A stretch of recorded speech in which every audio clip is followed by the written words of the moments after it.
Buongiorno, ben ritrovati con Focus TG. Sono state ore di paura ieri sera a Preganziol perché un 51enne si era barricato in casa dopo aver chiamato i carabinieri. Siccome aveva dei precedenti per maltrattamenti nei confronti della moglie, si temeva che la tenesse in ostaggio. Vediamo come sono andate le cose con il servizio di Nicola Zanetti. Mia moglie è scomparsa, la telefonata ai carabinieri, poi il cellulare è spento e un atroce sospetto che si fa strada tra i militari, perché a chiamare è un 51enne italiano che conoscono, ha rapporti burrascosi con la compagna, una coetanea romena, più volte sono intervenuti nella loro abitazione di via Gramscia a Preganziol per sedare liti violente e di recente gli hanno sequestrato alcuni coltelli. Ce n'è abbastanza per temere il peggio, tanto più che la donna risulta irreperibile e l'uomo non risponde più, come se avesse qualcosa da nascondere. Così, poco dopo, i residenti della zona vedono arrivare in massa le pattuglie e l'intervento si trasforma in qualcosa di ancora più serio quando risulta chiaro che il 51enne si è barricato in casa e non apre.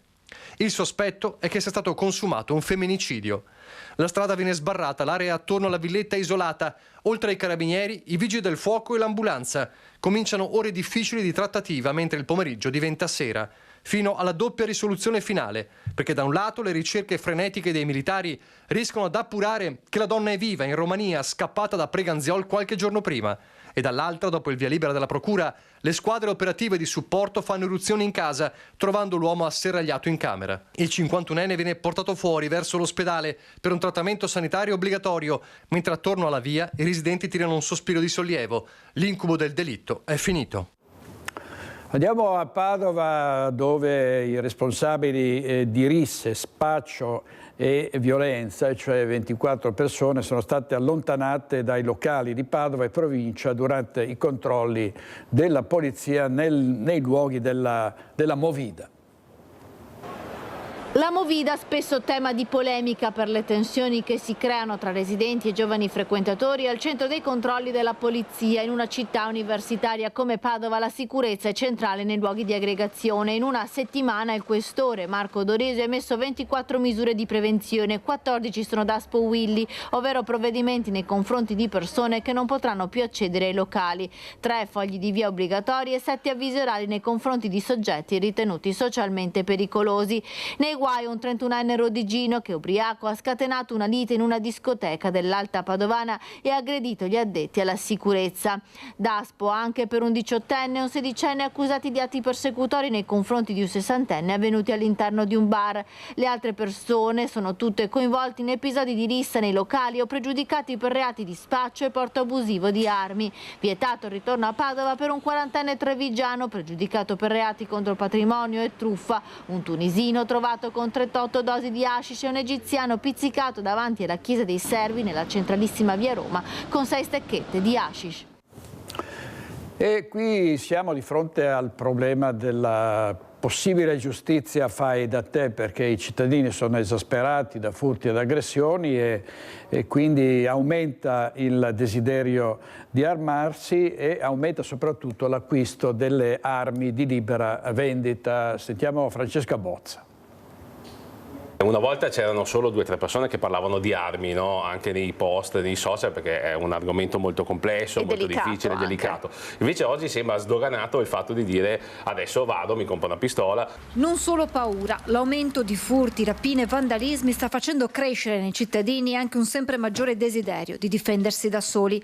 Aumentano coloro che chiedono informazioni per il porto d'armi e per l'acquisto di una pistola, volontà che emerge durante i corsi di maneggio delle armi nei poligoni di tiro. C'è una richiesta molto crescente e loro stessi fanno una piccola scrematura, perché se vedono che la persona va là solo e esclusivamente per un atto di vendetta o la prossima volta ci penso, sono loro stessi che con le loro buone maniere li allontanano e li fanno cambiare un attimo idea. Parallelamente aumentano le richieste di informazioni nelle armerie. E cominciano a informarsi su queste famose armi, chiamiamole di libera vendita, e ne stanno acquistando, purtroppo posso dire tantissime, perché addirittura ci sono delle armerie in Italia che fanno delle promo, quindi veramente incredibile. Questa è una di quelle? Sì, esatto, questa è un'arma libera vendita, quindi come si può vedere è un problema anche in tutti e 2 i sensi, li chiamo io, perché non ha tappo rosso, basta acquistarla con un classico documento di identità e essere maggiorenni, quindi nulla di più. allarmi che possono essere facilmente confuse con quelle vere e i rischi in questi casi possono essere molteplici. Se io ne compro una e la uso male, posso scatenare una reazione verso i ladri che magari loro hanno quella vera e quindi pensano di essere minacciati e possono creare un problema. Altrettanto pericoloso può essere il furto di queste pistole che potrebbero essere usate dai malviventi per compiere delle rapine. L'appello di furti in corso è dunque quello di evitare la giustizia fai da te e di denunciare sempre alle forze dell'ordine. Intanto l'associazione ha in programma nuovi incontri nei comuni con i cittadini, ma non più come accadeva in passato in orario serale per i timori di poter trovare la casa svaligiata al rientro. Una paura, racconta Demma, che sta modificando anche le abitudini delle persone. Mentalmente in negozio, faccio l'esempio, io ho tantissima gente che mi arriva fino alle 4:30-5 di pomeriggio e poi cala perché rientrano subito a casa per la paura di dire no, vabbè, devo scappare perché dopo ho paura che entrano dentro in casa. E vedo addirittura che gente che non porta più i figli a fare delle attività sportive verso sera, perché stavano lì a fare il classico, faccio un esempio, il pattinaggio per 1 ora e mezza, ho detto l'ho ritirata perché lascio casa scoperta 2 ore e quindi non me la sento più, perché poi il danno è talmente grande che non ne vengo fuori. Quindi sta veramente togliendo anche quel poco di svago che c'era delle persone ed ecco perché proporzionalmente aumenta l'arrabbiatura della gente. Siamo ai titoli del Corriere del Veneto. Giustizia, la piaga dei processi lenti. Lo Stato ha risarcito ai veneti oltre 2 milioni di euro. L'allarme carceri per il sovraffollamento e i troppi suicidi. In un anno 8 morti, di cui 5 a Verona, 139 tentativi e 687 atti di autolesionismo.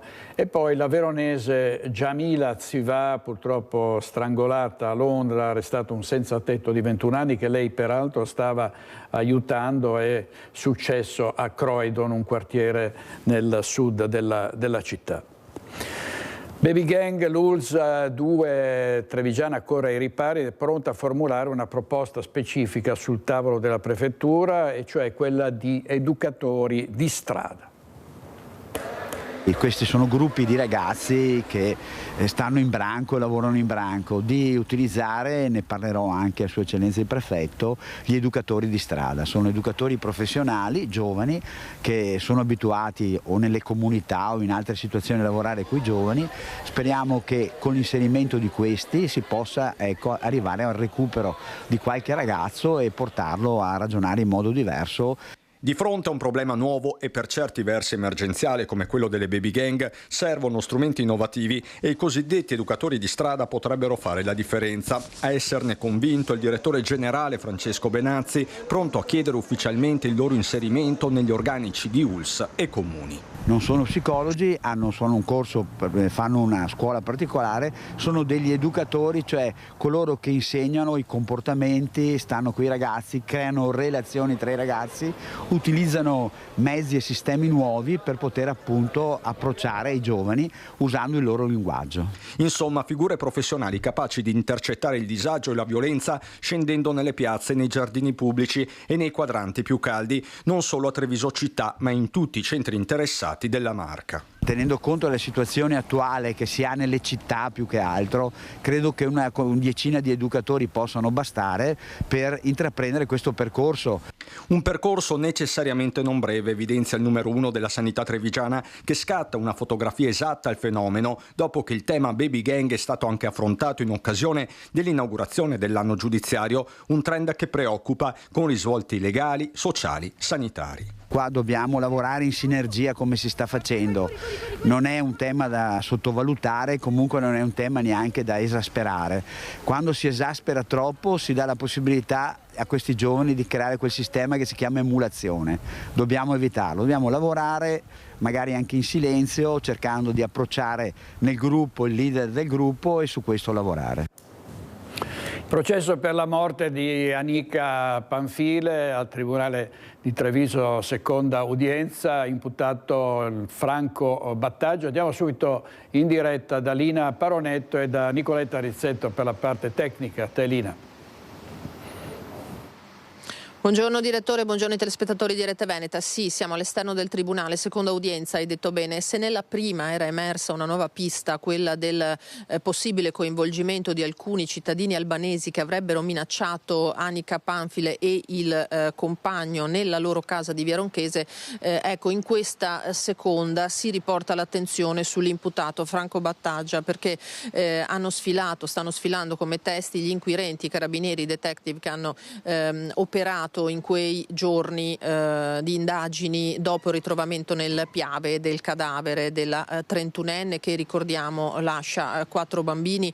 La prima a sedere sul banco dei testi è stata un'amica, Nicoletta, la madrina della più piccola dei figli di Anika, che raccontava come la bambina abbia vissuto naturalmente con uno shock la scomparsa della mamma, tanto da continuare a cercarla nei giorni successivi nel letto alzando le coperte, per cui c'è ovviamente questa pagina anche umana molto, molto dolorosa. Franco Battaglia, gli inquirenti sono stati sentiti prima un vicebrigadiere in servizio alla stazione di Spresiano nei giorni del ritrovamento del cadavere, quindi gli uomini del nucleo investigativo, e ora sta ricostruendo le indagini l'allora comandante del nucleo, il colonnello Giovanni Mura, che ha focalizzato, diciamo, l'attenzione su 2 aspetti in particolare. I passaggi del pick-up di Franco Battaglia verso la sua abitazione con a bordo Anika il pomeriggio del 18 di maggio del 2023, giorno della sua scomparsa. Le immagini nitide mostrano entrambi all'interno del veicolo. La permanenza, stando alle celle telefoniche, per circa un'ora nell'abitazione di Arcade di Battaglia. Lì il telefono di Anika ha smesso di ricevere i messaggi del compagno alle 16:07, e poi la ricostruzione degli spostamenti estremamente frettolosi, veloci, stando alle telecamere che hanno e ai targa system del pick-up di Battaglia verso Mogliano, dove ritorna verso Arcade accompagnato dal fratello, un vero prelievo del fratello più che una visita, dice il colonnello dei carabinieri. Infine, in serata, gli spostamenti dello stesso pick-up verso via Barcador, che è la strada lungo l'argine del Piave a Spresiano, dove poi è stato trovato il corpo di Anika e dove, secondo la procura, in aula c'è in veste di pubblico ministero anche il procuratore della Repubblica Marco Martani, sarebbe stato da un ponticello sul canale della Vittoria gettato il corpo della donna. Attendiamo naturalmente anche il materiale in qualche modo annunciato dal avvocato difensore di Battaglia Fabio Crea, materiale video non solo sullo stato dei luoghi ma su altre circostanze che lui naturalmente mira a smontare per quanto riguarda l'accusa rivolta, molto pesante ovviamente, all'imputato. Per ora direi, direttore, che questo è l'aggiornamento delle cose in atto in questo momento. Con Nicoletta Rizzetto noi restituiamo la linea.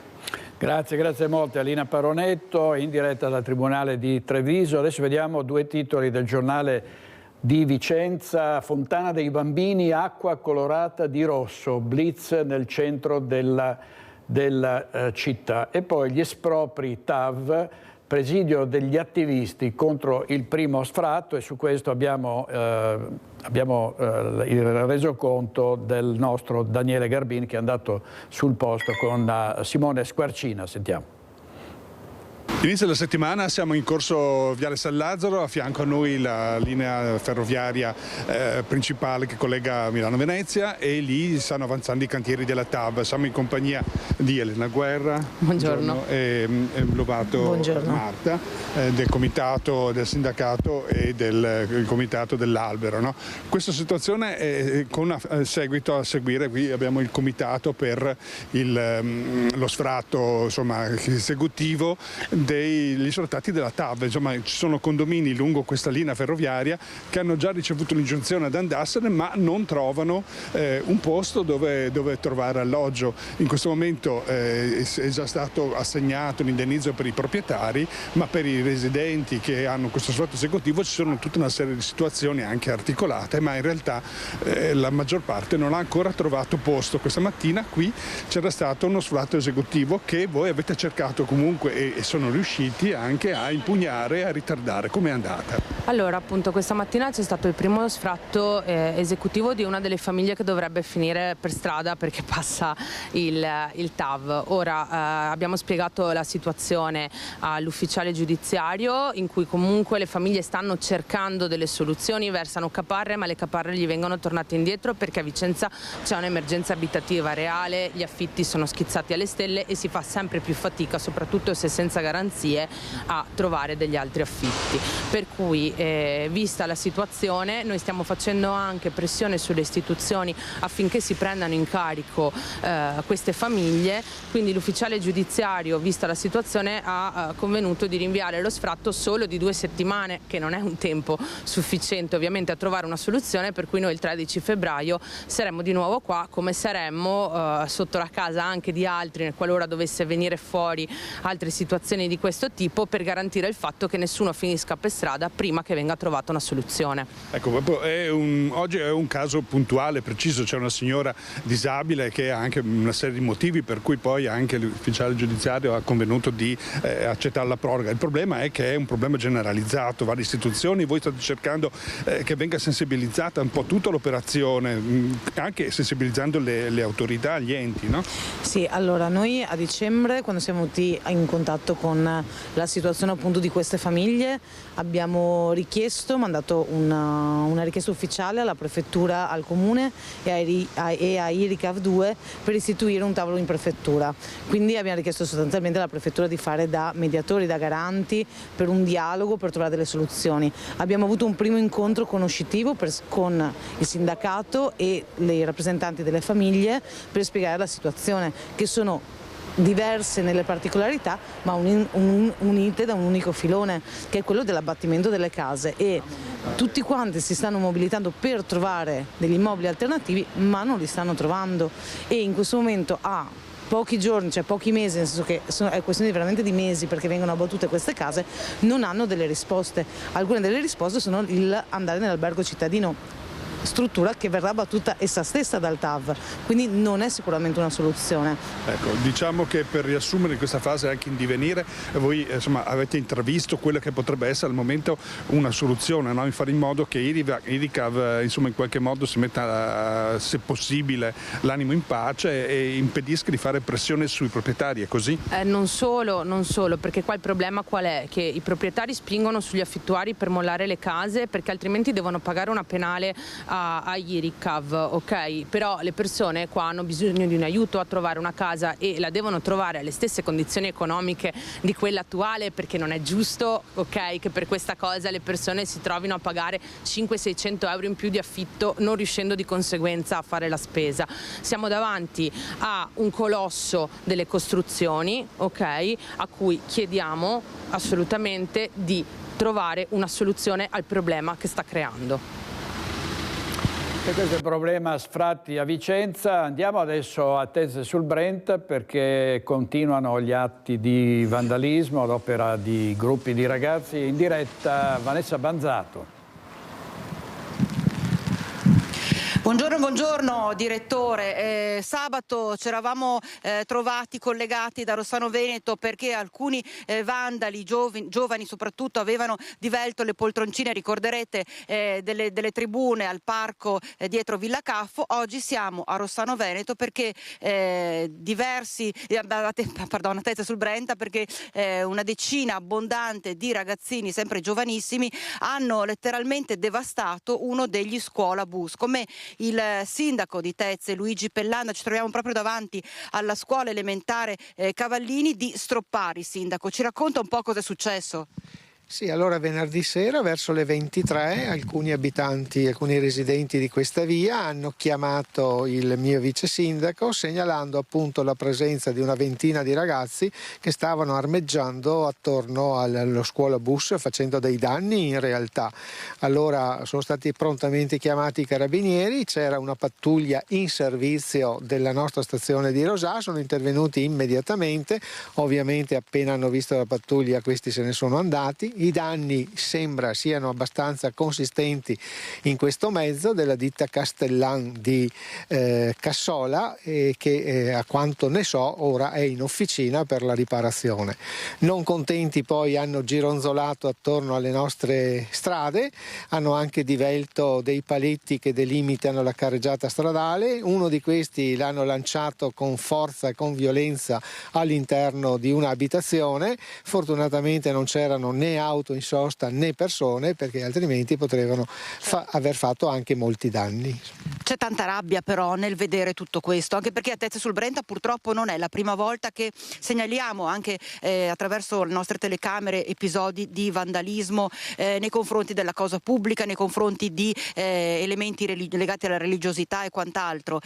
Questa volta davvero hanno rischiato anche di danneggiare non soltanto la cosa pubblica, la cosa dei privati, ma anche di fare del male a qualcuno, perché se avessero tirato quel paletto e ci fosse stata stato presente una persona, le conseguenze sarebbero state decisamente più serie. Giovanissimi, bisogna davvero utilizzare la linea dura, Sindaco.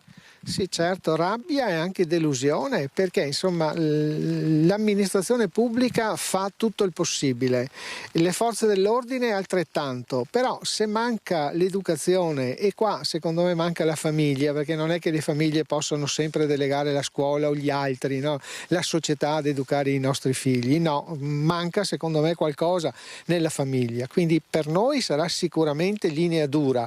Adesso qualcuno è stato individuato, non so che cosa poi si arriverà perché sono minorenni, ma un appello faccio, ma genitori, alle 23 del venerdì sera un ragazzo di 14, 15, 16 anni, non so quanti anni avessero questi ragazzi, come fa ad uscire senza essere controllato? È una domanda che mi pongo e che pongo a voi. Tra l'altro c'è anche il pericolo di chi appunto ha chiamato subito il suo vice sindaco Valerio Lago, perché non si è azzardato a uscire, aveva paura di uscire trovandosi davanti tutti questi giovani. Sì, certo, poi non si può intervenire, insomma noi non possiamo intervenire, dobbiamo far intervenire le forze dell'ordine, sono loro che hanno l'autorità per farlo, anche perché non si sa mai quali reazioni possono avere questi ragazzi visti i fatti che stavano compiendo. Se li dovessero poi trovare ci sarà anche una sorta di risarcimento, che sia monetario, che sia proprio fisico, nel sistemare e risistemare la cosa danneggiata da parte dei giovani. Sì, certo, il risarcimento sicuramente se li troviamo lo dovranno pagare, ma insisto, genitori, controllate i vostri figli, un minimo di controllo è necessario, non potete lasciarli andare in giro così di notte, dicono, di sera tardi, senza poi quando ritornano a casa dire ma dove sei stato? Devono essere educati, vanno educati. Fortunatamente sono pochi. Ci sono anche tantissime, spendo una parola insomma, per i tanti giovani che si prodigano, che si danno da fare all'interno del nostro territorio, ma questi devono sicuramente essere rimproverati.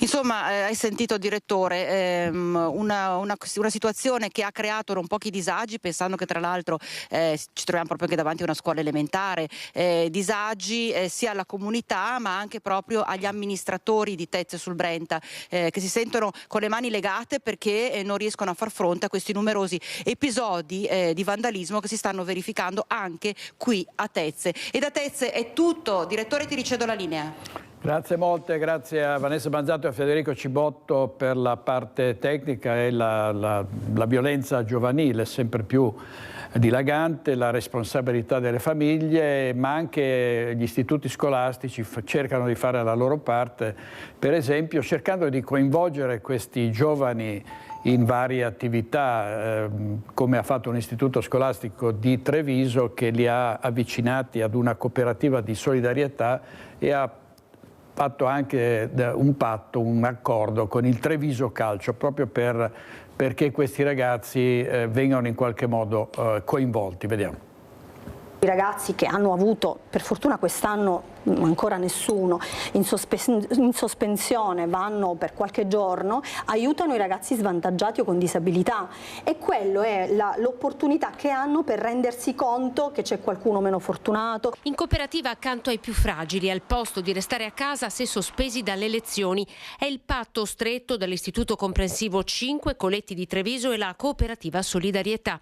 Sono 12 ragazzi delle scuole medie negli ultimi 3 anni afferenti all'Istituto 5 che una volta sospesi per provvedimento disciplinare hanno potuto fare questa esperienza dall'alto valore formativo. Fanno lavori socialmente utili, si possono fare tante di queste cose e loro hanno l'occasione di provare una cosa sconosciuta anche agli adulti che si chiama empatia. Ragazzi che si sono resi protagonisti di comportamenti pesanti nei confronti dei loro compagni, bulli, che spesso nel gruppo trovano il riconoscimento che ne alimenta gli intenti. L'ebbrezza che loro sentono in quel momento di sentire di avere un potere su una piazza, su una via, su un gruppo, e sentirsi gruppo è quello su cui agire. La cifra di una fragilità immensa di questa generazione che tenta di sentirsi un qualcuno all'interno di un gruppo, umiliando, bullizzando, maltrattando l'altro e anche compiendo reati. Reati come l'ultima rapina commessa a Treviso alla stazione delle Corriere ai danni di un 15enne da parte di un coetaneo che gli ha portato via la giacca. È lo strumento dell'ebbrezza, dell'avere l'illusione di avere potere sull'altro,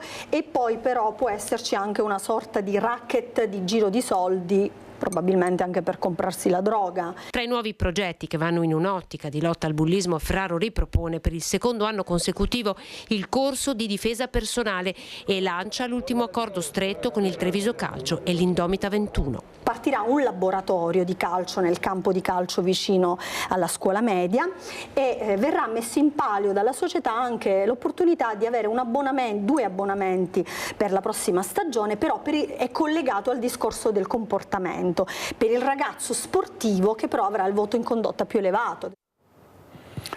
E intanto a Venezia il ladro seriale, dice il Gazzettino, che spaventa la città, tutti sanno chi è ma continua a tormentarci. Ora va fermato, è stato anche ripreso più volte dalle videocamere interne ai locali in cui si è introdotto.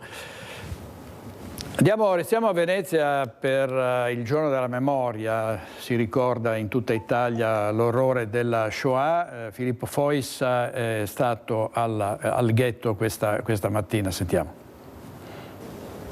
Esattamente 80 anni fa, in una mattina che forse era come questa, a poco più di 900 chilometri da Venezia, le truppe dell'Unione Sovietica entravano nel campo di concentramento di Auschwitz. È stato il primo grande campo di concentramento ad essere liberato durante la Seconda Guerra Mondiale. All'epoca erano attivi decine di campi di concentramento, ma solo in quello di Auschwitz furono assassinate circa 1.200.000 persone, vale a dire l'intera popolazione di una regione come il Friuli Venezia Giulia.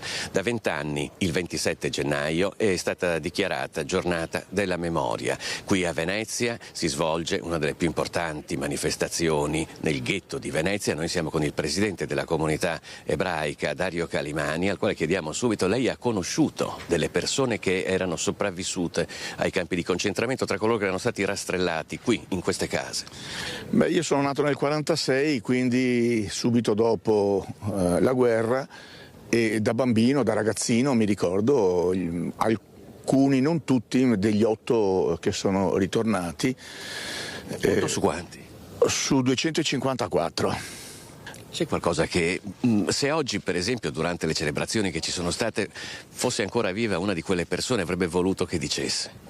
Credo che nessuno degli 8 abbia mai parlato, uno forse vagamente, di ciò che ha passato. Nessuno ha raccontato ciò che ha passato. Credo che fosse un incubo per loro cercare di non pensare a ciò che hanno vissuto, ai giorni, alle umiliazioni, alle botte, agli stupri, e a tutto quello che hanno subito in un campo di concentramento, a quello che hanno visto nei campi di concentramento soprattutto. Credo che fosse un incubo quotidiano, diciamo, per loro. Anche un amico fra loro non è mai sceso in particolari. Forse noi non siamo stati in grado di interrogare, e questo è un senso di colpa che ti porti dietro, forse noi non siamo stati in grado di aiutare e di capire di che cosa avevano bisogno, ma erano altri tempi, si dice, e forse loro non avevano nessuna voglia di rivivere con il racconto quello che avevano passato, cercavano di andare avanti, non so se hanno vissuto, sono andati avanti. Sono trascorsi più di 80 anni. Oggi come si possono rileggere quegli avvenimenti con una chiave di attualità? Facciamo discorsi di bene universale, di pace universale, che non valgono a nulla, sono pura retorica, anche quando li faccio io, diciamo, se li faccio, sono pura retorica. Qui bisogna cercare di ricordare i singoli eventi nella loro drammaticità, cercare di capire chi li ha forgiati, perché ci sono stati, come si sono svolti, è il dettaglio che è importante. Poi se ne possono trarre anche delle conclusioni, ma noi oggi tendiamo a saltare a conclusioni senza studiare il dettaglio, senza conoscere le premesse, senza sapere e informarci perché la storia è avvenuta, se è avvenuta per caso o qualcuno l'ha incoraggiata ad avvenire. Dobbiamo studiare. Dobbiamo pensare che la realtà è complessa, che quando due fanno a botte è perché tutte e due fanno a botte, non è uno contro l'altro. La storia dell'Europa e la storia anche della Shoah in particolare, visto che oggi è una giornata particolare, è complessa. Ed è complessa anche la situazione a Gaza. È questo che stavo dicendo. E invece come viene affrontato questo argomento, diciamo, oggi da certi mass media oppure dai social? Ma con la semplicità a cui accennavo. Tutti gli israeliani sono Netanyahu, tutti gli israeliani sono ebrei del mondo, gli ebrei sono tutti israeliani, gli ebrei sono tutti per Netanyahu, e questa è la semplicità da una parte, e dall'altra c'è l'inverso esattamente, con meno chiarezza, diciamo così. Io non so quanti palestinesi siano sostenitori di Hamas, per capirci. Allora, avete sentito Calimani, adesso andiamo a Mestre per una giornata importante. È stata inaugurata la nuova fermata della Gazzera, fermata ferroviaria attesa da un quarto di secolo. Vedo Ilaria Marchiori in compagnia del sindaco Luigi Brugnaro. A te, Ilaria. Sì, buongiorno direttore, eccoci qui proprio in compagnia del sindaco Luigi Brugnaro. Poco fa il taglio del nastro qui alla fermata della stazione Venezia Mestre Gazzera, un traguardo importante. Grazie sindaco per essere qui con noi.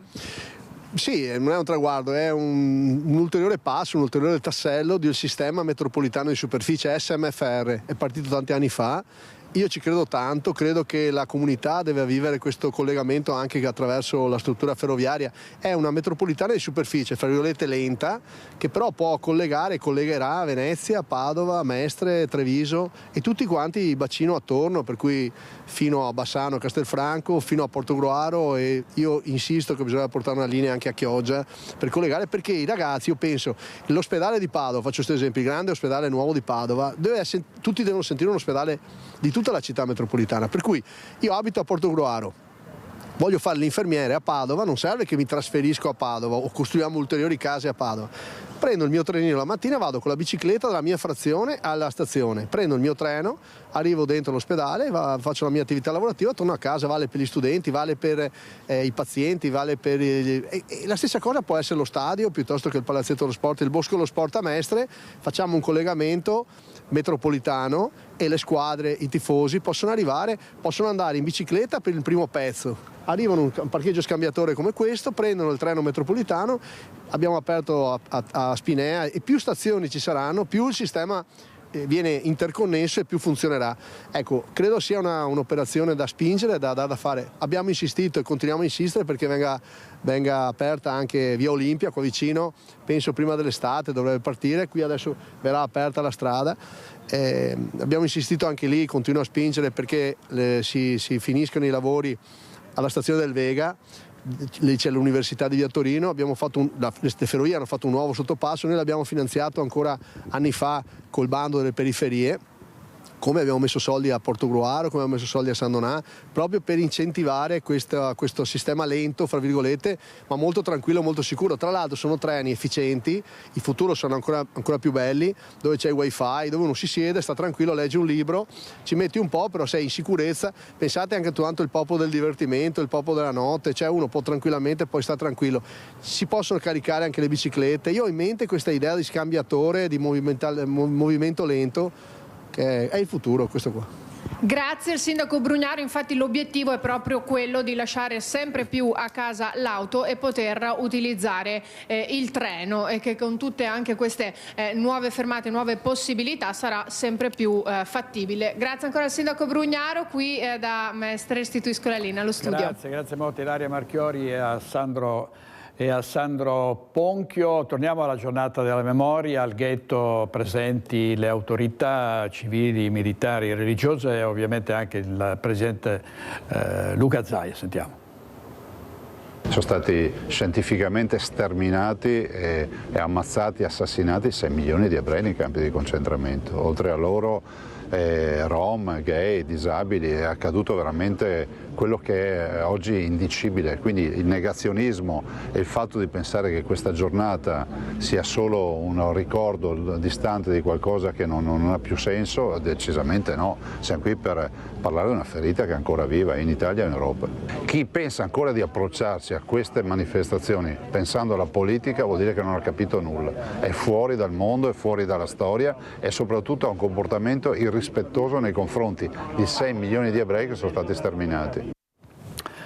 Andiamo adesso a Padova da Valentina Visentin e da Cristian Roque Allende per la parte tecnica, perché c'è un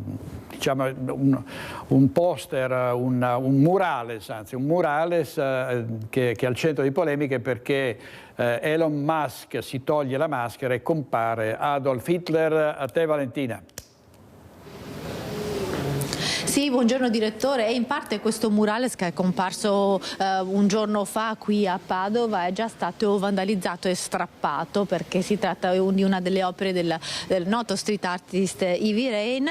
Questa volta il soggetto è Elon Musk e in una vocale cambia tutto, perché da Musk con la U a Musk con la A, Musk che si toglie la maschera e sotto il suo volto, lo vedete, si può intravedere il volto di Hitler. Il murales è comparso in una via del centro, siamo in via Boccalerie, quindi a pochi passi da Piazza della Frutta, e fa riferimento al saluto romano fatto da Elon Musk durante l'insediamento del presidente americano Donald Trump. È un murales che ovviamente è provocatorio, come tanti murales fatti nel corso degli anni da Ivy Rain, che lo ricorderete qualche anno fa aveva raffigurato la premier Giorgia Meloni che stringeva la mano a il boss Matteo Messina Denaro. Quindi insomma anche questa si tratta di una provocazione che arriva in questa giornata, il giorno della memoria, in cui si ricordano gli 80 anni della liberazione del campo di sterminio di Auschwitz, e quindi è la giornata dedicata al ricordo di tutte le vittime della Shoah. Come potete vedere il murales, però, che è un poster, è stato già vandalizzato e strappato. Da Padova è tutto, linea allo studio. Adesso la politica, o meglio c'è ancora qualcos'altro, no? Gli imbrattamenti, c'è ancora ci sono delle immagini mi pare su un altro atto di teppismo, che ovviamente la fontana dei bambini, sì, l'abbiamo data prima vedendo il giornale di Vicenza, di Contra Giuseppe Garibaldi. I residenti stamattina si sono svegliati con la brutta sorpresa di trovare l'acqua della fontana, opera dello scultore Nereo Quagliato, imbrattata con della vernice rossa, episodio avvenuto nella notte in cui ignoti sono intervenuti per mettere in atto la bravata di cui si dovrà capire la natura inquadratura se si tratti di un gesto vandalico o di una provocazione. Anche ieri era stato messo in atto un episodio di vandalismo, era stata sfregiata con della vernice rossa la locandina affissa nella biblioteca bertogliana in cui erano scritti gli eventi per il giorno della memoria, episodi che cadono proprio a ridosso del 27 gennaio, ricorrenza per celebrare la data della demolizione dei cancelli di Auschwitz. E ora andiamo alla politica, avremo qui tra poco il senatore di Fratelli d'Italia Luca De Carlo, che è il segretario regionale di Fratelli d'Italia in Veneto. Vediamo insomma gli ultimi sviluppi di una situazione politica veneta in vista delle regionali molto tesa. Sentiamo. Io non ho promosso questa raccolta, ringrazio per questa attestazione di stima, so che molti cittadini vanno a firmare, che magari cittadini che non fanno politica. È una chiamata di popolo, come ho detto fin dall'inizio va bene tutto, però non si può fare tutto a prescindere dalla volontà del popolo. Dopodiché guardate, io non sto portando avanti battaglie personali, quello che dovevo dire l'ho detto, penso a lavorare e oggi sono qui a incontrare operatori come sempre. Una chiamata di popolo, così Luca Zaia da Caorle, dove si trova per la Fiera dell'Alto Adriatico, definisce la mobilitazione leghista del fine settimana con 10.000 firme raccolte sui nodi del terzo mandato e del candidato presidente per le prossime regionali. Raccolta firme che sta tonificando la base, militanti e non. Nonostante il maltempo, i grandi militanti della Liga Veneta sono scesi in piazza con i loro gazebi a difendere la nostra linea del Piave.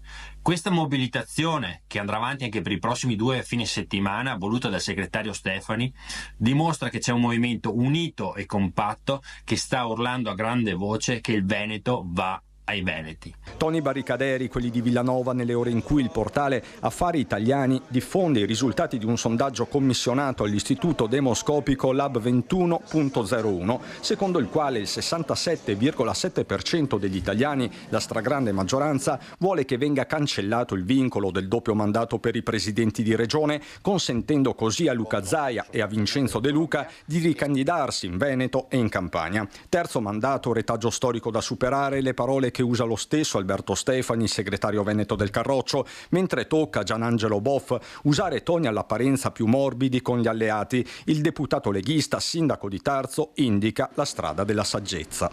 Il centrodestra è solido, sta governando bene insieme, secondo me una soluzione la si troverà anche per il Veneto. È ovvio che Fratelli d'Italia non può prescindere alla storia che noi abbiamo come Lega qui in Veneto, con Luca Zaia, con i bravi amministratori che abbiamo, con i tanti comuni che amministriamo. Secondo me alla fine si arriverà a una soluzione saggia che consentirà di governare insieme in Veneto e anche a Roma. Gianangelo Boffa, parlamentare della Lega e sindaco di Tarzo. Vi dicevo, tra poco avremo qui Luca De Carlo di Fratelli d'Italia. Sentiamo cosa ha detto ieri a proposito di corse solitarie. Sentiamo. Io credo che la squadra di centrodestra sia imprescindibile, quindi non credo molto a ricostruzioni circa corse in solitaria, perché insomma governiamo benissimo il governo, non avrebbe senso dividersi poi sul territorio. Non crede alle corse in solitaria Luca De Carlo e lo ribadisce nel giorno in cui la Lega mobilita militanti e non su terzo mandato e candidato leghista per le regionali. La linea resta quella di tenere insieme l'alleanza, anche se non manca una stilettata. Credo che a tempo debito, mi sembra prestino, possiamo anche definire chi sarà a guidare questa squadra. Intanto concentriamoci però sui problemi dei tanti veneti, non di quelli di un Veneto solo, e prepariamo un programma che sappia affrontare le tante questioni che verranno avanti e che sono impellenti da risolvere. Quindi credo con la stessa pragmaticità e capacità di stare assieme che dimostriamo al governo possiamo farlo tranquillamente anche in regione. Quanto tranquillamente è tutto da vedere, ma la partita a scacchi all'interno del centrodestra sembra soltanto all'inizio e sullo scacchiere c'è anche la madre di tutte le battaglie, almeno in Veneto. Sull'autonomia ci sono due cose certe.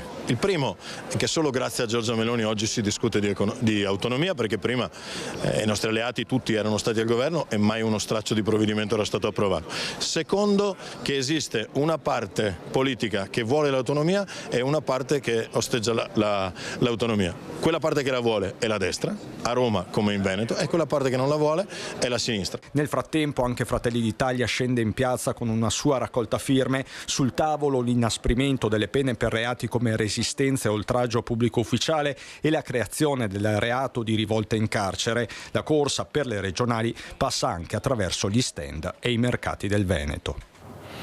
E dall'altra parte della barricata il centro-sinistra sta preparando un programma di alternativa politica a Venezia ed in Veneto. Sentiamo cosa ha detto il senatore Andrea Martella, segretario del Partito Democratico Veneto. Vedo che gli altri continuano a litigare, a parlare di poteri e di posti. Addirittura noi raccogliamo le firme in difesa dei cittadini per la sanità, qualcuno raccoglie le firme in difesa della Lega per il proprio posto. Insomma, sono due modi di fare completamente diversi. È tagliente il giudizio del senatore Andrea Martella sulla lotta interna al centrodestra veneto per la scelta del successore di Luca Zaia a Palazzo Balbi.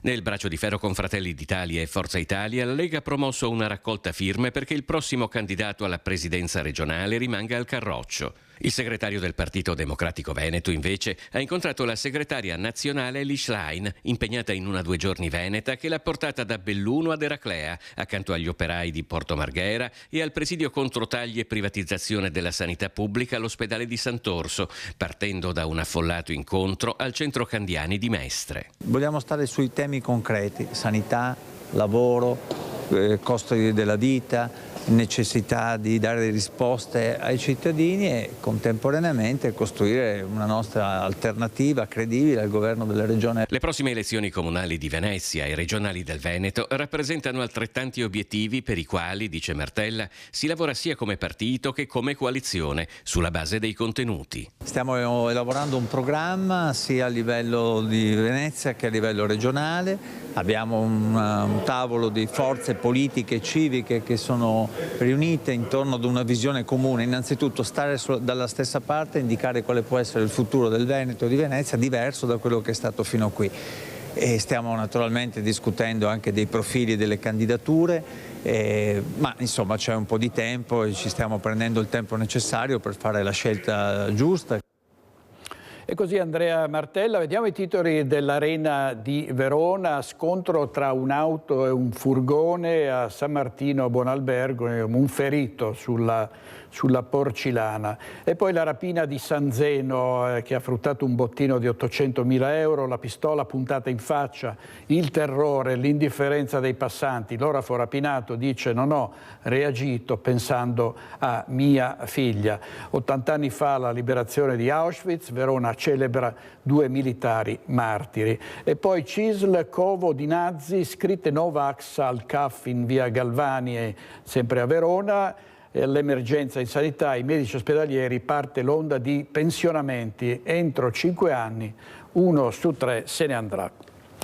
E l'economia della Marca e del Veneto alle prese con la crisi in Germania del settore automotive, i paventati nuovi dazi americani annunciati dal presidente Trump. Dalla Camera di Commercio di Treviso e Belluno la proposta agli imprenditori di aprirsi a nuovi mercati.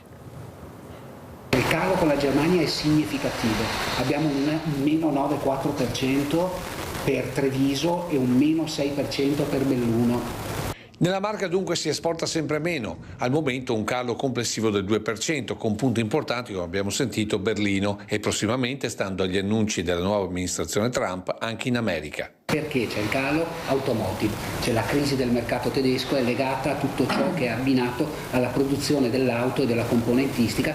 Questo si riflette sulla situazione trevigiana, ma per esempio, ed è altrettanto evidente, gli Stati Uniti non soffrono come nostra capacità di essere presenti in quei mercati, salvo naturalmente quello che si diceva rispetto alle prospettive. La risposta può essere allora ampliare i mercati, come propone la Camera di Commercio, che investe 850.000 euro nell'internazionalizzazione. È una preoccupazione misurata perché le potenzialità per recuperare ci sono grazie alle nostre capacità di personalizzare il prodotto e quindi il prodotto italiano ha sempre il suo mercato.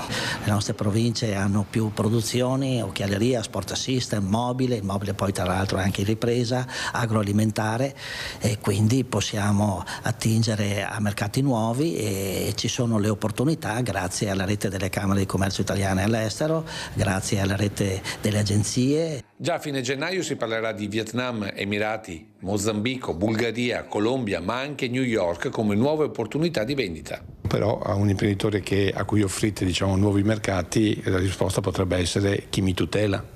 Sì, ma noi siamo qui proprio per questo, per indicare all'imprenditore quali sono le strade e soprattutto non ci si può improvvisare andare a esportare o andare a investire in un paese estero, bisogna essere guidati, bisogna sapere dove si va, quali sono le leggi, quali sono gli usi e i costumi magari del prodotto che tu vuoi fare lì o che vuoi esportare, quindi non bisogna improvvisarsi, bisogna essere strutturati per fare tutto questo e quindi c'è la rete ovviamente delle ambasciate, consolati, delle camere di commercio, delle agenzie, quindi c'è SACE, c'è l'ICE, ci sono gli strumenti per tutelare i nostri imprenditori, bisogna però saperli utilizzare e sapere che ci sono. Presidente Mario Pozza al microfono di Lucio Zanato, a Cassola una cerimonia toccante per ricordare la sanguinosa battaglia di Nikolajevka. 26 gennaio 1943, 26 gennaio 2025, giornata di commemorazione di quell'enorme sacrificio di vite umane durante la ritirata russa che culminò nella battaglia di Nikolajevka.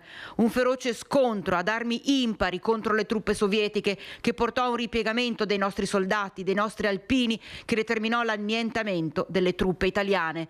Morti in migliaia, feriti, congelati, dispersi, fatti prigionieri, fu una strage causata ancora una volta dalla follia, dalla brutalità, dall'orrore della guerra. E anche a Cassola si è voluta ricordare quella sanguinosa data del 26 gennaio 82 anni dopo, frutto di una decisione scellerata che si tramutò in esempio di forza, coraggio in tutta la disperazione dei nostri soldati. Retrocedendo per 200 chilometri trasformarono le loro sofferenze in determinazione, in disperato coraggio.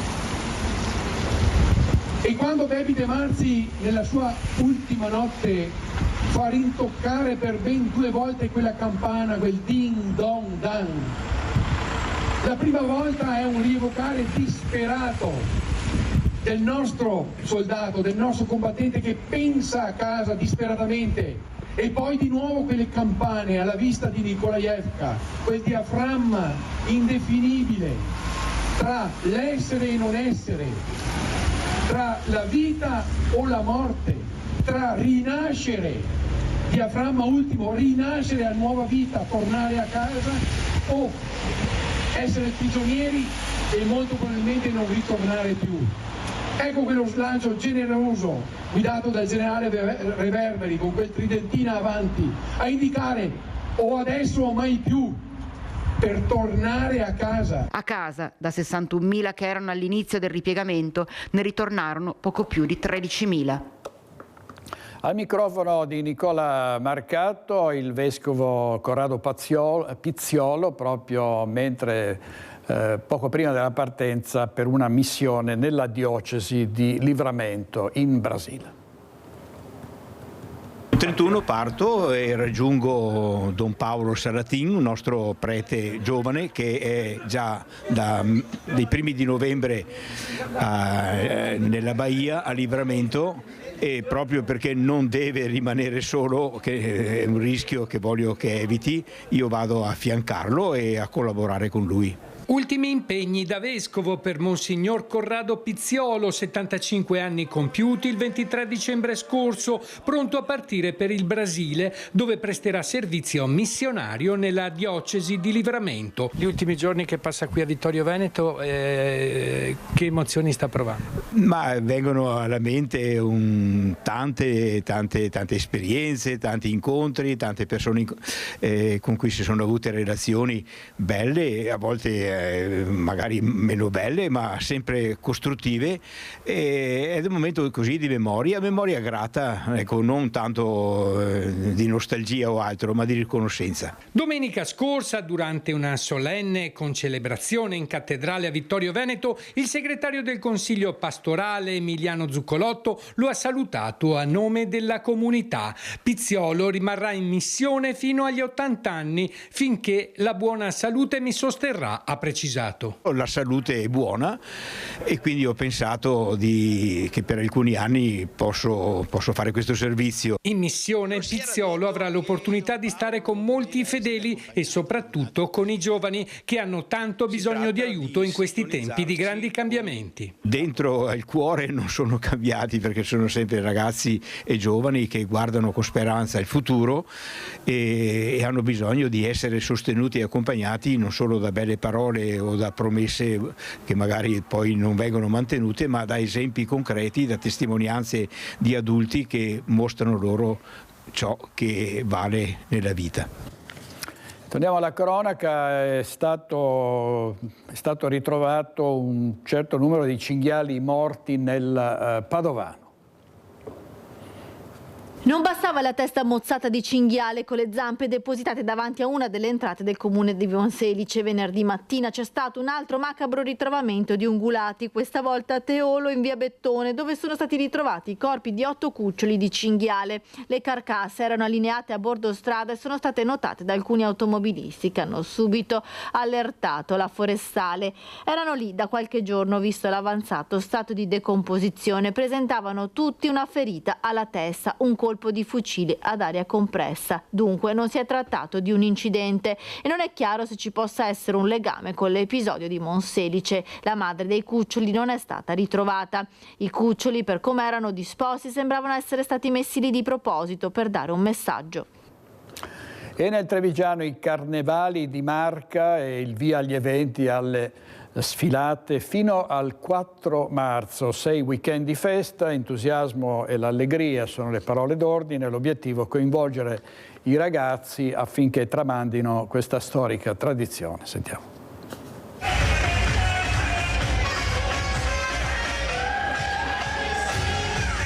Oltre 100 tra carri allegorici e gruppi mascherati, 9.000 figuranti, 21 sfilate e 7 eventi per le famiglie che coinvolgeranno 23 comuni della Marca. Un carnevale lungo già iniziato a Tarso il 19 gennaio, dove 6.000 persone hanno applaudito la sfilata della festa della Candelora. Attesi oltre 250.000 spettatori lungo le strade e nelle piazze con i villaggi di carnevale. Noi da tanti anni siamo attenti ai più piccoli. Perché? Perché la tradizione carnevale nostra da secolare va trasferita, va tramandata e dobbiamo tramandarla appunto ai più piccoli in modo che si appassionino. L'obiettivo infatti è quello di coinvolgere non solo i più piccoli con eventi a loro dedicati, ma anche avvicinare i ragazzi più grandi con numerose iniziative, soprattutto a Treviso. Sarà presente un noto youtuber. Allora non vogliamo tanto dire di più per coinvolgere i giovani, non solo i più piccoli come abbiamo sempre detto che stiamo già facendo, ma anche i giovani ventenni, in modo anche da ridurre magari, speriamo, quel disagio appunto che stiamo notando negli ultimi purtroppo eventi che sono verificati. Tanti i temi dei carri tra novità e goliardia. Un grande vino si fa in una grande botte, poi ci sono temi più impegnativi, la giustizia italiana. Poi un altro tema un po' così divertente è Sushi in Saor. E poi sempre lo sguardo ai bambini con carri dedicati ai cartoni animati, da Peter Pan ai Minions, passando per i Flintstones e programmi televisivi come Il contadino cerca moglie. A entrare nella lista dei comuni di carnevali di Marca, Mareno di Piave, con un evento previsto il 16 febbraio. È un evento decisamente aperto a tutti quanti, gratuito e vuole inseguire quello spirito di comunità che sinceramente Mareno ha sempre dimostrato di avere, e che ci saranno spettacoli sia musicali sia giocolieri. Adesso stiamo proprio definendo gli ultimi dettagli del programma, ma sicuramente ci teniamo qualche sorpresina proprio per quella giornata.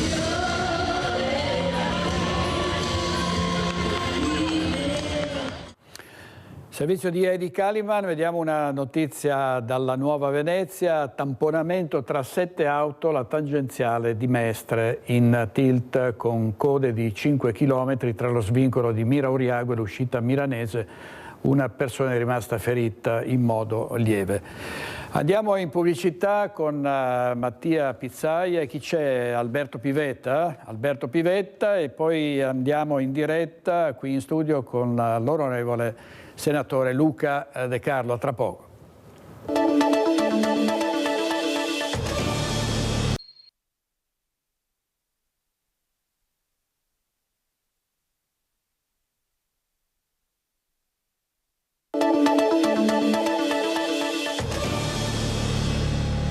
Siamo in diretta con Focus TG e davvero grazie molte al senatore Luca De Carlo di Fratelli d'Italia, segretario regionale del partito. Grazie senatore. Grazie a lei direttore per l'invito. È un grande piacere averla qui a Focus TG. Allora, c'è molta tensione, regionali 2025 sono l'obiettivo. Lei continua a dire qui, a parte le candidature, le schermaglie, però poi ci sono i problemi veri e propri dei veneti e ai veneti interessa che vengano risolti. Sì, ecco, credo che i veneti che incontro io, almeno quelli che incontro per strada, insomma quelli dei rappresentanti delle categorie, non hanno una grande bramosia di sapere chi sarà il capitano di questa squadra. Però mi chiedono di tenere unita questa squadra, di fare di tutto per non dividerla, per fare in modo di dare continuità a un governo di centrodestra che non è solo degli ultimi 15 anni, ma che viene da molto prima, con un valore, quello della squadra, che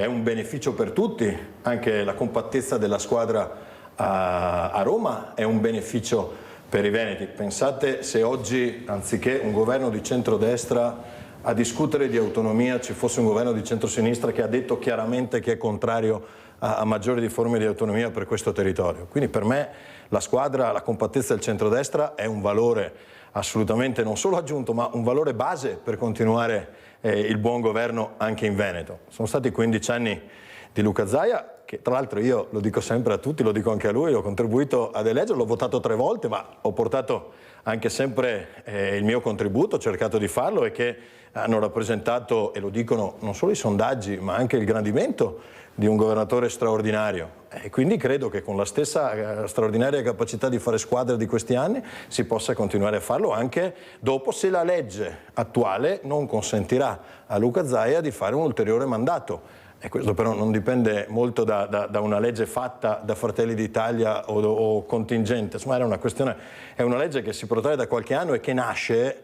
con un obiettivo, cioè quello di evitare, dopo qualche scandalo, in qualche regione del nord tra l'altro, di evitare troppa concentrazione di potere per troppo tempo nelle mani di una sola persona. Chiaro, questo non è un discorso che vale per il Veneto, vale solo per il Veneto, anzi è un discorso generale, è un principio generale.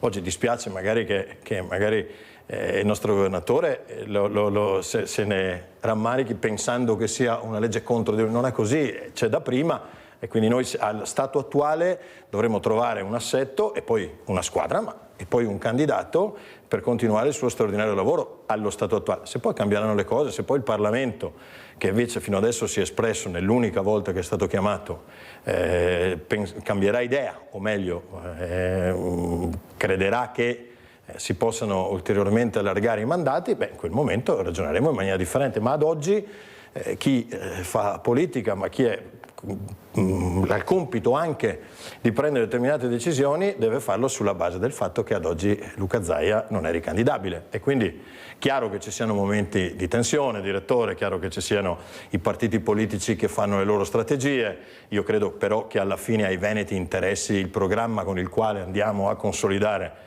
la stragrande forza del Veneto all'interno di questa nazione, con dati che parlano chiaro. Noi siamo la nazione che adesso ha il record di DOP e DGP, il Veneto è la regione che ha il record di DOP e DGP nell'agroalimentare, con testimonianza di un valore della qualità, ma siamo anche la regione nel quale la disoccupazione è più bassa, il tasso di occupazione è al 70%, mentre a livello nazionale è al 62%.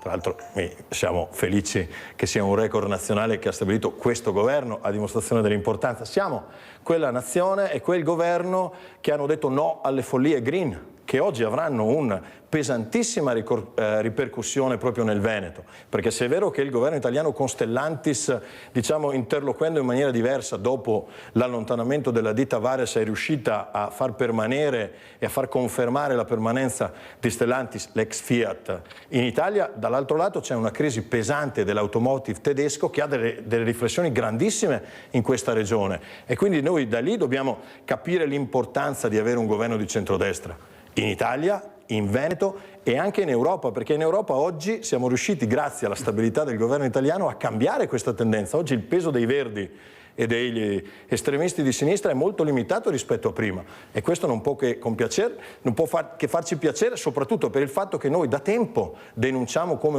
una sostenibilità solamente ambientale penalizzi poi la sostenibilità economica in una regione come la nostra, che ha nella metallurgia, nell'automotive, due settori importanti. Da un lato abbiamo il turismo che tira, abbiamo un record di presenze, sono 72 milioni di presenze, con tra l'altro un lavoro straordinario anche dell'assessore Canera, a dimostrazione che la squadra funziona quando rema tutta dalla stessa parte. Ieri, tra l'altro, in un'occasione a Treviso, a Casier, ci siamo confrontati con Federico Canera, assessore dell'agricoltura, io da presidente della Commissione Agricoltura, e abbiamo ragionato su come favorire anche quei settori del Veneto, penso al cerealicolo, che oggi è più in difficoltà rispetto ad altri, su come attivare filiere che consentono di strappare un reddito migliore ai nostri agricoltori. Ecco, quello lo si fa con la squadra, e la squadra la si fa con la compattezza.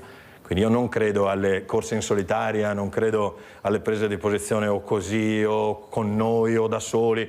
Io credo invece che il centrodestra sia sempre un valore, credo io, ma credo che lo credano anche i veneti. Ecco, senatore, Giorgia Meloni ha stretto un rapporto davvero molto solido con il presidente Trump, che ancora per ora minaccia di mettere dei dazi all'Europa e anche all'Italia, che ovviamente avrebbe dei problemi. Potrebbe questa amicizia così solida evitarci dei provvedimenti che per molte imprese sarebbero drammatici, no? Per una nazione come la nostra, votata all'export, ricordo che nell'agroalimentare noi esportiamo oltre 70 miliardi, ma il Veneto stesso esporta per 82 miliardi, quindi per noi non possiamo essere una nazione chiusa al mondo. Però subiamo già i dazi di Biden per 2 miliardi, non è che ad oggi l'America non abbia mai messo dazi a noi. Io credo invece che il rapporto ottimo che si sia instaurato con il presidente Trump aiuterà non solo l'Italia, ma anche nella funzione italiana di guida dell'Europa ad avere un approccio corretto rispetto a determinati temi che credo che si affrontino meglio se si affrontano assieme. E credo che l'Europa serva a questo, altrimenti il cittadino italiano potrà percepire sempre l'Europa come una matrigna che impone regole ma che non serve a nulla. Credo invece che Giorgia Meloni abbia dimostrato come l'interesse italiano spesso combaci con l'interesse europeo, e credo che questo sia quello che lei sta difendendo anche con Trump. Ecco, da sindaco come vede in prospettiva così l'esistenza dei comuni, perché i comuni hanno tanti problemi e soprattutto molti comuni hanno visto dei tagli e stanno soffrendo dal punto di vista economico. Guardi, uno è sindaco sempre, io non ho più la fortuna di farlo da qualche mese, però l'ho fatto 15 anni e quindi ho fatto più il sindaco di quanto ho fatto il senatore e l'onorevole, per cui mi sento ancora sindaco dentro. Si rimane sindaci per tutta sempre, la vita. sempre, sindaco per me tutta la vita, infatti quando chiamano sindaco mi giro ancora, anche se oggi il sindaco Occhio Calalzo, che è una persona che stimo tantissimo, credo saprà fare non solo altrettanto ma anche molto meglio.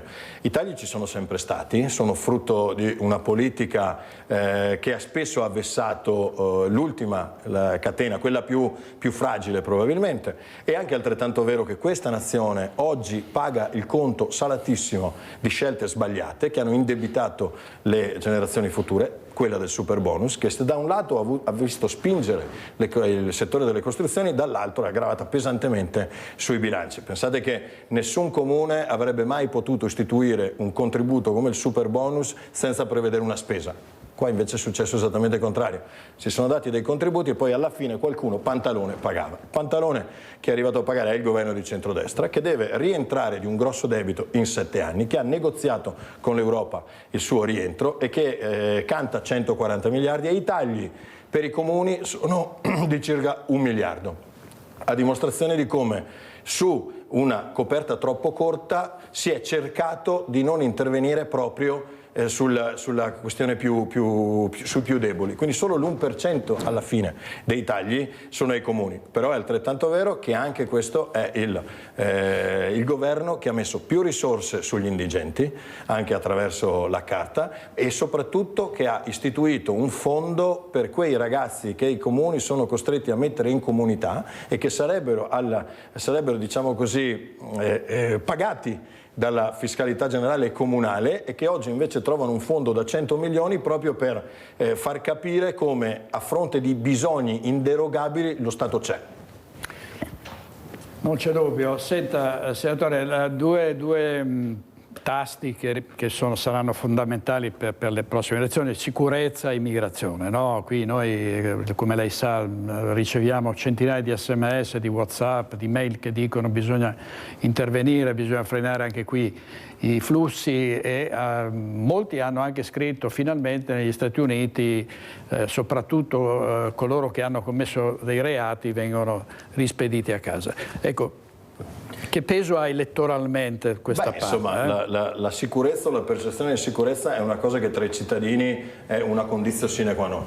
Quindi io credo che le amministrazioni, anche quelle comunali, non debbano sminuire la questione quando appare, perché spesso non è colpa delle politiche dei comuni. È colpa semmai dei comuni quello di far finta che il problema non esiste, e credo che si debba intervenire con gli strumenti messi a disposizione anche da una legge Minniti di qualche anno fa, ma con grandi poteri e con le forze dell'ordine, che approfitto per non solo salutare ma per portare la mia grandissima solidarietà e quella di tutto il mio partito. In questi giorni siamo impegnati in tutte le piazze a raccogliere firme a sostegno delle forze dell'ordine per lo straordinario lavoro che fanno. La sicurezza è fondamentale, non esiste attività nemmeno economica che si possa sviluppare senza sicurezza, e per questo troveranno sempre questo governo e Fratelli d'Italia dalla loro parte.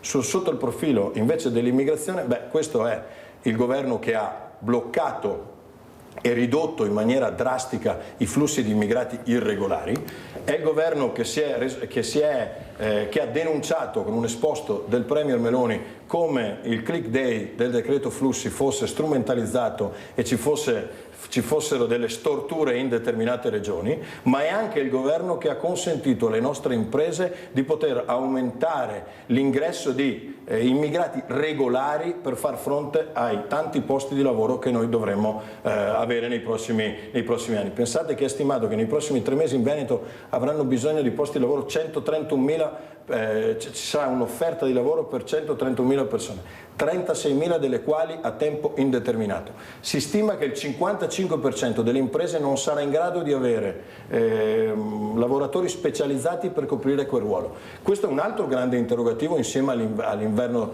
demografico che dovremmo affrontare e che possiamo affrontare, che stiamo affrontando a livello nazionale, proprio con particolare focus su quelle regioni come il Veneto che sono ancora produttive, che fanno della produttività un loro mantra, ma per le quali i nostri industriali, lo dice anche il rapporto di Confindustria, devono essere messi nelle condizioni di avere la forza lavoro. Quindi immigrazione sì regolare, per quello che ci sia, no immigrazione irregolare, perché quella non serve a questa nazione. Tra l'altro è poi sistematicamente controllata dagli trafficanti di morte che hanno abusato della possibilità che dava la legislazione italiana per fare soldi, ma per mettere a mare persone che spesso purtroppo da quel mare nemmeno uscivano. E quindi credo che anche su questo il governo sia stato chiaro, abbia promesso quello che abbia mantenuto quello che ha promesso, ed oggi i risultati si vedono. Ecco, tornando alla sicurezza, proprio ai problemi quotidiani dei cittadini, senatore, noi siamo in un periodo in cui non facciamo altro che registrare furti nelle abitazioni, ce ne sono almeno 20 al giorno, persone che si ritrovano in casa proprio dei malviventi, che spesso vengono anche percosse da questi banditi. Ci sono assalti alle drogherie, ci sono aggressioni per le strade, la violenza giovanile. Si dice sempre le forze dell'ordine fanno il possibile, ma non sono a sufficienza, non c'è una sufficienza di uomini e di mezzi. Questo è vero, abbiamo lavorato anche su quello per aumentarlo. Se lei apre un giornale, magari quelli più vicini all'intelligenza di sinistra, la loro grande preoccupazione, peraltro per certi versi condivisa, sia sulle condizioni di vita all'interno delle carceri. Ecco, noi crediamo che all'interno delle carceri ci siano quelli che hanno sbagliato, che meritano una seconda possibilità, ma che certamente non possono essere trattati meglio di quelli che fuori hanno subito i danni da parte di queste persone che hanno sbagliato. Non è sempre colpa della società. Nella società ci sono responsabilità chiare e quelle responsabilità vanno ricercate, ci deve essere certezza della pena e ci deve essere soprattutto un nuovo rispetto per le forze dell'ordine, perché in una discussione tra le forze dell'ordine e chi ha commesso commesso un reato, io non faccio fatica, salvo prova contraria, a schierarmi immediatamente dalla parte delle forze dell'ordine. Questa è una mentalità che deve ritornare in Italia, altrimenti noi perderemo il rispetto nei confronti di chi oggi lavora per la sicurezza di questo Stato. Sono uomini dello Stato, servitori dello Stato, spesso anche sottopagati, e anche su questo stiamo intervenendo, ma che garantiscono a ciascuno di noi la possibilità di vivere in una nazione sicura. Ecco, su questo io mi sento di dirlo, che l'impegno del governo è fortissimo, lo ha ribadito il ministro Nordio in qualsiasi occasione. Non dobbiamo girare la testa dall'altra parte quando ci sono i problemi, ma dobbiamo affrontare e risolvere. Ecco, forze dell'ordine che, come lei ricordava, sono spesso vessate, insultate, aggredite, e si pensa anche alla vicenda di Verona, dove un agente ha reagito sparando ad un giovane nordafricano che lo ha aggredito brandendo un coltello, e lì polemiche a non finire. E spesso si sente dire dalle stesse forze dell'ordine: noi, in presenza della facilità con cui veniamo perseguiti in queste circostanze, esitiamo a volte a fare quello che dovremmo fare. È comprensibile. Loro invece devono sapere, e gli daremo gli strumenti anche normativi, di sapere che loro stanno difendendo lo Stato, non stanno difendendo se stessi.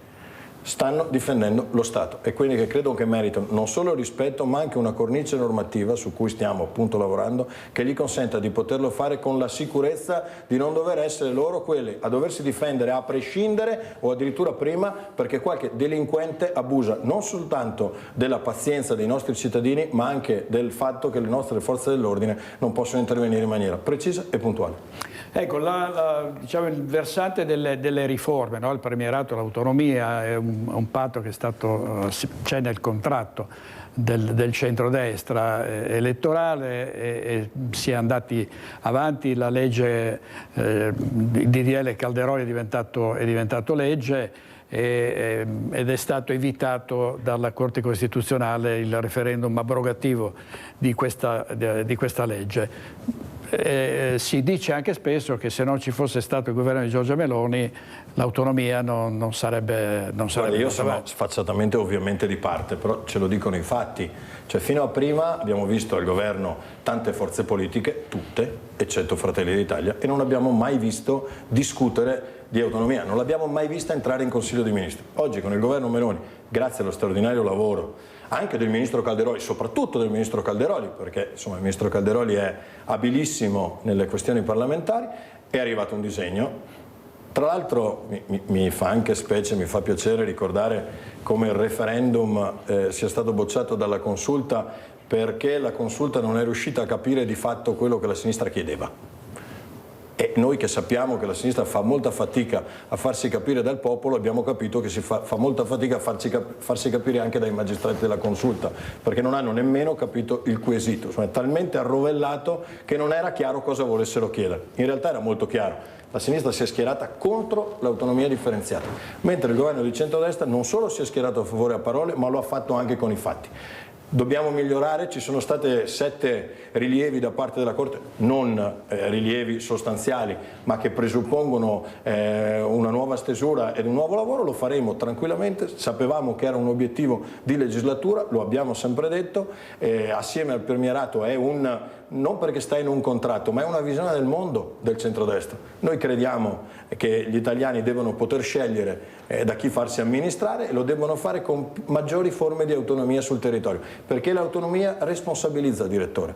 L'ho visto da sindaco: quando i cittadini possono tirarti per la giacchetta, chiederti le cose che avevi promesso di fare e che non hai fatto, e perché stai facendo determinate scelte, avviciniamo la politica ai cittadini, soprattutto in un momento nel quale c'è una disaffezione perché spesso la politica viene percepita come un qualcosa di lontano. Ecco, io credo che per riportare la gente a votare dobbiamo riavvicinare la politica ai territori. L'autonomia differenziata è uno di questi strumenti, e poi lo straordinario strumento del premierato, nel quale i nostri elettori possano scegliere prima da chi essere amministrati, senza tante pastoiette che abbiamo visto magari nella legislatura precedente, dove sono cambiati 3-4 governi e dove gli elettori invece avevano dato indicazioni totalmente diverse. Pensi al PD, governo dal 2011 senza aver mai vinto le elezioni, salvo questo periodo nel quale c'è oggi un governo serio, credibile di Fratelli d'Italia, che tra l'altro è un governo talmente stabile che le agenzie di rating ci quotano favorevolmente, che in Europa possiamo parlare con un approccio serio e che ci ha portati ad avere un commissario europeo e una vicepresidenza della Commissione talmente importante che oggi ci fa sentire veramente perni anche in Europa.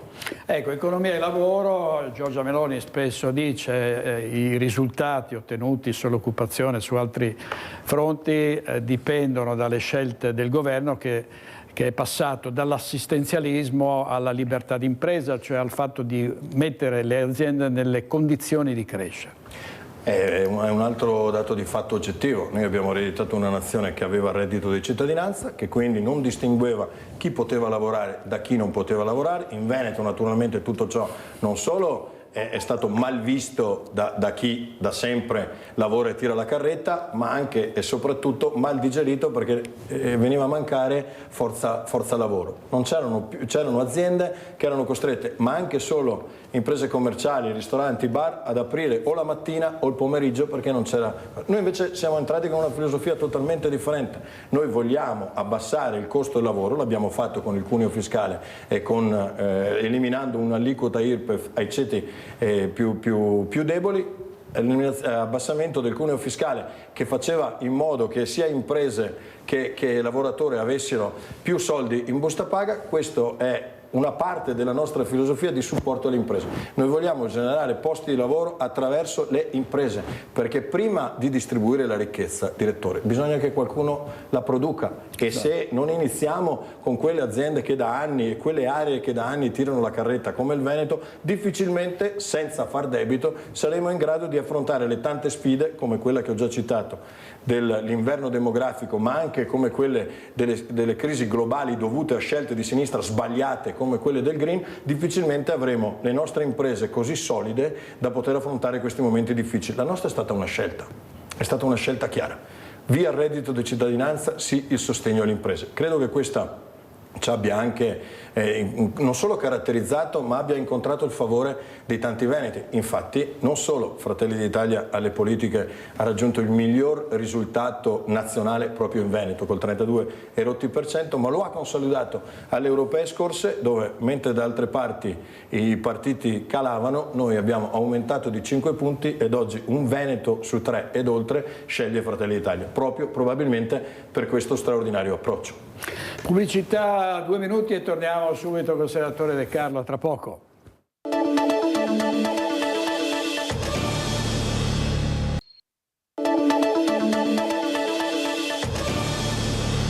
Di nuovo con il senatore Luca De Carlo, che è il segretario regionale di Fratelli d'Italia in Veneto ed è presidente della Commissione Agricoltura in Senato.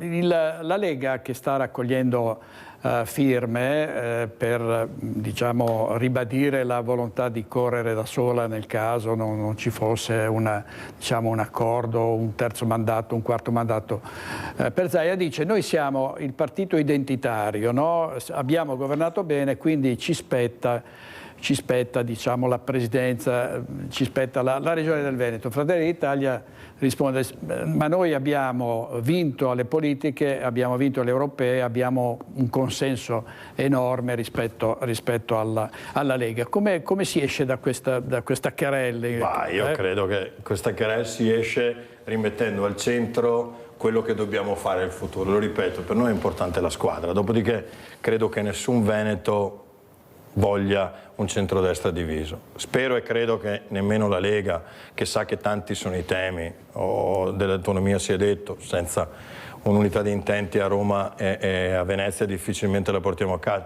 ma penso anche a questioni annose come la Pedemontana, che nasceva come una strada di interesse nazionale, e quindi credo che il fatto che il suo utilizzo sgravi una delle arterie più intensamente trafficate come la A4 debba essere un qualcosa che non solo i veneti debbono avere a bilancio. Noi tra l'altro abbiamo votato favorevolmente all'aumento dell'IRAP proprio per coprire il costo della pedemontana importante per continuare a erogare servizi, consci che non fosse possibile fare altrimenti, anche se il centrodestra nasce per ridurre le tasse. Ma oggi noi ci interroghiamo e chiediamo se non si possano trovare proprio attraverso i buoni rapporti di oggi e il fatto che si sia di centrodestra entrambi una soluzione perché non siano solo i veneti a doversi far carico di una strada che ha una strategia e che ha una visione nazionale. Quindi credo che tutte queste questioni, assieme anche alla questione appunto dell'industria, di come affrontare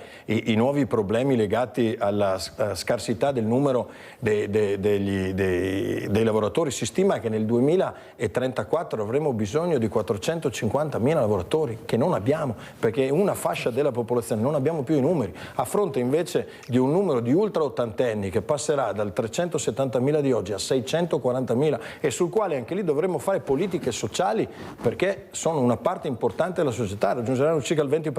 Ecco, io credo che queste sfide non possono essere sfide di una parte. Non credo che una parte sola, un partito solo della coalizione possa e debba portare avanti queste sfide. Io credo invece che il valore della coalizione ancora sia importante. Quindi al netto di qualche schermaglia, al netto del fatto che ciascuno dei partiti, molto meno il nostro in realtà, facciano, diciamo così, mettano in campo le proprie proposte, io credo che debba arrivare un momento nel quale, indipendentemente da chi sarà il capitano di questa straordinaria squadra, noi ci si interroghi, e noi stiamo già incominciando a farlo, elaborando un programma per i veneti che metteremo a disposizione di chiunque sia il candidato, perché noi non abbiamo un interesse spasmodico di avere il candidato governatore del Veneto. Sappiamo di essere, come ha detto Giorgia Meloni, un'opzione per il Veneto. Sappiamo di avere una classe dirigente. Io sorrido quando si ripete questa favoletta di Fratelli d'Italia non ha la classe dirigente, no? Che era un po' la stessa favoletta di prima, che sembra quasi un autoconvincimento. Chi la dice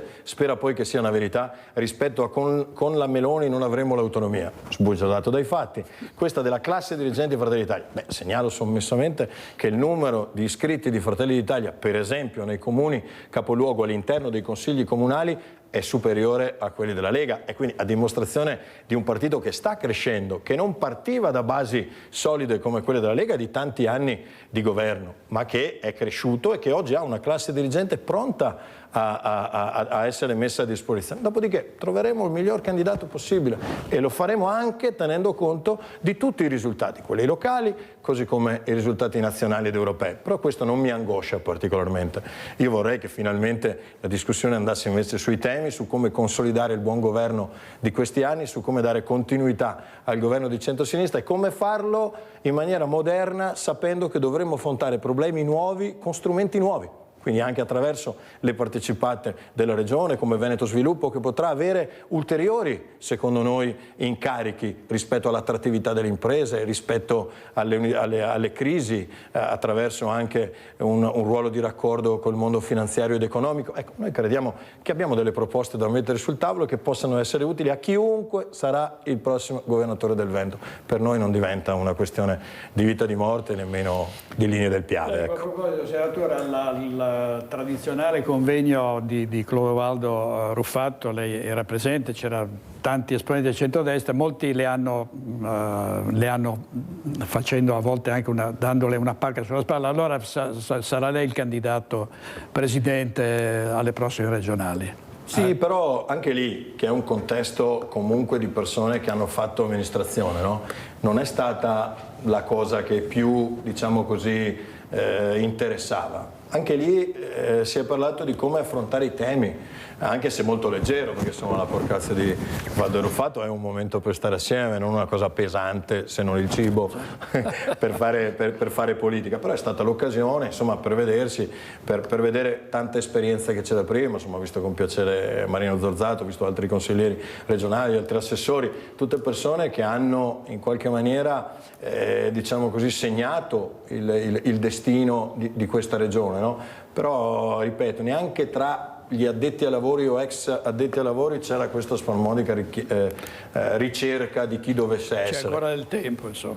Ma oltre che del tempo, credo che il centrodestra si sia sempre accordato su questi temi, che gli accordi siano sempre stati anche con una valutazione generale, tenendo anche conto delle altre regioni. Lo stesso fine Galani, inizio Luca Zaia fu discusso a livelli ad Arcore, ma a livelli romani, quindi con una discussione che non era solo regionale. Tra l'altro io ho uno straordinario rapporto con il segretario della Lega, a volte cercano di tirarci per la giacchetta, mentre io con Alberto parlo come, e a volte mi confido come se parlassi con un fratello senza filtri, quindi questo aiuta anche molto i rapporti umani. Poi dentro, all'interno, ognuno di noi ha nei partiti quelli che per un interesse di parte o semplicemente per risultare differente rispetto a quello che dicono i segretari, ha una visione differente, però insomma dobbiamo pesare tutto per quello che è, per quello che vale, insomma nel massimo rispetto. Io tra l'altro ho letto anche qualche frase forte rispetto a Fratelli d'Italia e quant'altro, ma il rispetto che io da sempre ho nei confronti delle opinioni di chiunque non mi porta a commentarle e nemmeno a dargli un peso straordinario. Mi piacerebbe però che lo stesso rispetto che io pago agli altri fosse pagato anche a Fratelli d'Italia, che è una comunità straordinaria di persone che discute, che elabora, ma che è a disposizione, specialmente nei comuni e in regione, dei cittadini per fare il meglio e che non ha fame di poltrone o necessità di ricoprire ruoli, ma semplicemente è conscia, anche forte del supporto popolare, di poter essere utile a questa regione. E questo è l'approccio che più mi piace del mio partito e che non solo è l'approccio di Giorgia Meloni, con il quale quando ci confrontiamo su questi temi emerge chiaramente, ma è anche di tanti militanti che a volte possono avere il mal di pancia per qualcosa, ma che poi hanno sempre anteposto l'interesse di questa regione rispetto al loro interesse personale. Potrei citare tantissimi episodi, lo stesso Joe, insomma, che è spesso ospite di questa trasmissione, ogni tanto è sopra le righe, però quando è chiamato ad essere leale non ha mai dato segni di scarsa lealtà nei confronti degli alleati del Presidente, anzi. Senatore, grazie molte, grazie, davvero buon grazie lavoro a lei dell'invito. e a presto. Grazie, buon lavoro, saluto a tutti. Grazie a Mattia Pizzai, Alberto Pivetta in regia, ci vediamo stasera alle 21:15 a Focus, buona giornata.